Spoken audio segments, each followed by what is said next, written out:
नमः सर्वेभ्यः। अद्य व्याकरणशास्त्रप्रवेशकक्षायाः 39तमं दिनम्। इदानीम् अग्रे अनाम् इत्यत्र उदाहरणानि पश्यामः। अत्र अनाम् इत्यस्य उदाहरणानि वयं न दृष्टवन्तः। एतावत्पर्यन्तम् अस्माभिः सर्वत्र पदान्ते यत्र यत्र टवर्गः भवति ततः परं स्तुवर्णः भवति तत्र ष्टुत्वनिषेधः कथं भवति इति दृष्टवन्तः। इदानीम् अनाम् इत्यत्र किञ्चित् विचारः क्रियते। कथं क्रियते इति चेत् तत्र एकं वार्तिकमस्ति। अत्र अनाम् इत्यनेन किम् उच्यते, यत्र यत्र बहुवचनस्य षष्टिबहुवचनस्य रूपं नाम् इति यस्य अन्ते भवति तत्र सर्वत्र अपि ष्टुत्वनिषेधः न भवति इति उच्यते। अतः तत्र ष्टुत्वं भवति इति उच्यते। परन्तु तत्र एकं वार्तिकं वर्तते। अत्र अनाम् नवति नगरीणाम् इति वाच्यम् इति वार्तिकम्। अत्र किम् उच्यते, अत्र अनाम् इत्येव न, अत्र नाम् विषये एव निषेधस्य निषेधः न, नवति विषये तथा नगरविषये अपि निषेधस्य निषेधः भवति इति उच्यते। अत्र नाम् इति यत्र भवति षष्टिबहुवचने तत्र निषेधस्य निषेधः भवति, तेन ष्टुत्वम् अवश्यं भवति इति दृष्टवन्तः। तद्वत् एव यत्र नवति शब्दः भवति, यत्र नगरी शब्दः भवति तत्रापि निषेधस्य निषेधः अवश्यं भवति, तेन ष्टुत्वं भवति इति उच्यते। इदानीं तत्र नाम् इत्यनेन नाम् प्रत्ययस्य निषेधः न भवति इति उच्यते। पुनः नवति शब्दस्य अपि निषेधः न भवति इति उच्यते। पुनः नगरी शब्दस्य अपि निषेधः न भवति इति अत्र उच्यते। अत्र उदाहरणानि वयं क्रमशः पश्यामः। अत्र पुनः शश् प्लस् नाम् इत्यत्र एतद् वयं स्मरामः। यत्र यत्र प्रातिपदिके इत्युक्ते टवर्गीयान्त प्रातिपदिकं यत्र भवति तत्र सर्वत्र अपि षष्टि बहुवचनरूपं तु आम् इत्येव भवति।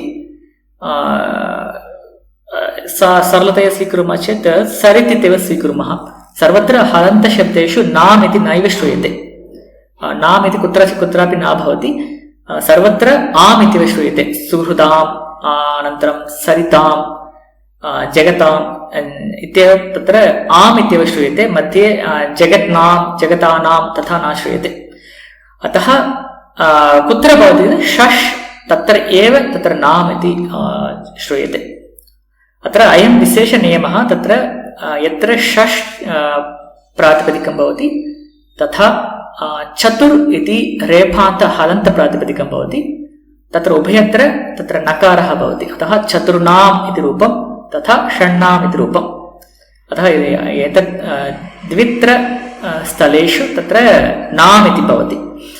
अतः तत्र उदाहरणं पश्यामः। शश् प्लस् नाम् इत्यत्र पदान्तत्वमस्ति, शश् इत्यस्य पदान्तत्वमस्ति। अतः षड् इति भवति प्लस् नाम् इति भवति। पुनः तत्र ष्टुत्वं न भवति। इदानीं पदान्ते डकारः टवर्गीयः अस्ति, प्लस् ततः परं स्तुवर्णः अस्ति, डकारः प्लस् नकारः। अतः स्तुवर्णस्य ष्टु आदेशः भवति, अतः नकारस्य नकारादेशः भवति। अतः षड् नाम् इति रूपम्।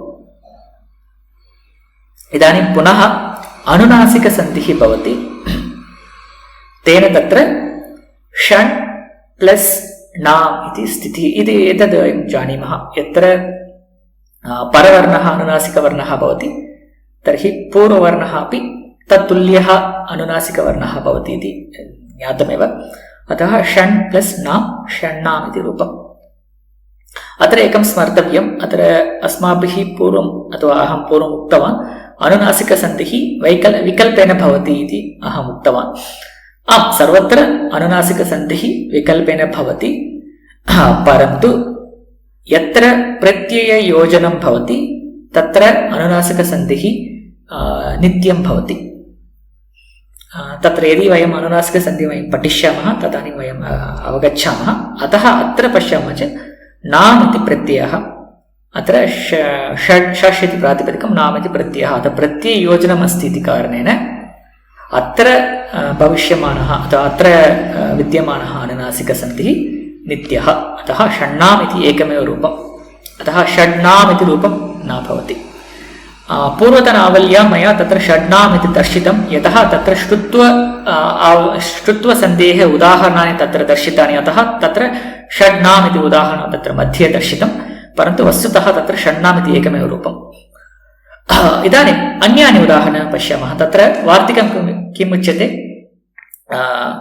अनां नवति नगरीणामपि वाच्यम् इति उच्यते अतः नवति शब्दस्य तथा नगरी शब्दस्य अपि ष्टुत्वनिषेधस्य निषेधः अतः तत्र उदाहरणानि पश्यामः अत्र षष् प्लस् नवतिः पुनः जष्टुं पदान्तजष्टुं भवति षड् नवतिः ततः परं ष्टुत्वं भवति अत्र पश्यामः चेत् तत्र वस्तुतः न पदान्ताटोः इत्यनेन तत्र निषेधः अभविष्यत् यदि एतद् वार्तिकं न भविष्यत् तदानीं तत्र एतद् निषेधः अपि अभविष्यत् अतः तन्निवारणाय तत्र एतद् वार्तिकेन तत्र षड् नवतिः इति रूपं तत्र ष्टुत्वं भवति ततः परम् अनुनासिकसन्धिः षड् नवतिः इति भवति अत्र पश्यन्तु अनुनासिकसन्धिः विकल्पेन भवति सर्वत्र यत्र प्रत्यययोजनं भवति तत्रैव नित्यं भवति परन्तु अत्र विकल्पेन भवति इति कारणेन अत्र रूपद्वयं भवति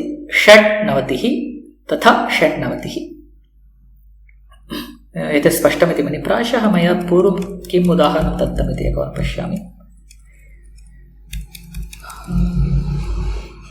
अत्र 90 उदाहरणमेव दत्तं षड् प्लस् नवतिः इति उदाहरणं तत्र दोषः नास्ति तद् अन्तिमरूपं साधुरूपमेव यत्र षण्णवति षण्णां तत्रैव एकमेव रूपं परन्तु अत्र रूपद्वयमस्ति अतः षड् नवतिः इत्येतदपि साधु एव इदानीं तृतीयम् उदाहरणं पश्यामः नगरी शब्दस्य अत्र षष् प्लस् नगर्यः इति स्थितिः पुनः षड् नगर्यः पुनः षड् नगर्यः तत्र नत्वं पुनः तत्र षण् नगर्यः पुनः तत्र अनुनासिकत्वम् अतः तत्र विकल्पेन भवति इति कारणेन षड् नगर्यः षड् नगर्यः एवं रूपाणि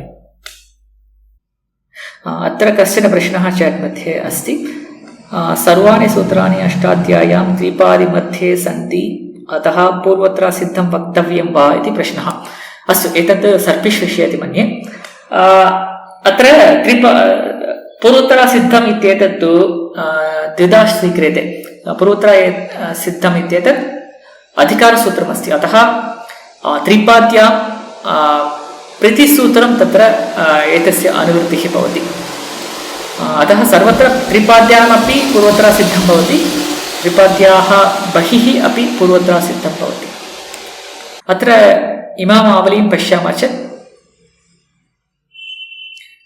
अत्र उदाहरणानि इमानि भवन्ति अत्र पूर्वतने सूत्रे वयं दृष्टवन्तः नापदान्तक्टोरनाम् इत्यनेन अत्र निषेधः भवति इति अत्र निषेधस्य उदाहरणानि अत्र योजितानि सन्ति अत्र षट् सन्तिः क्षम्यतां षट् सन्ति षट् तरन्ति षट् थकाराः षट् ददति षट् धावन्ति षट् नयन्ति एवम् उदाहरणानि भवन्ति